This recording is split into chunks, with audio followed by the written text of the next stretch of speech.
একটা দিদি অন্বেষা দত্ত শ্রী শ্রী মঙ্গল মায়ের কন্যা কিছু বলবে বলো বলো বলো 1947 সালে 15ই আগস্ট মানুষ স্বাধীন হয়। 15ই আগস্ট আমরা আসতে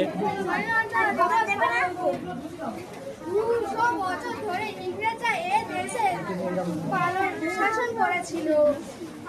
আমাদের স্বাধীন মানুষের কোনো মান মর্যাদা ছিল না।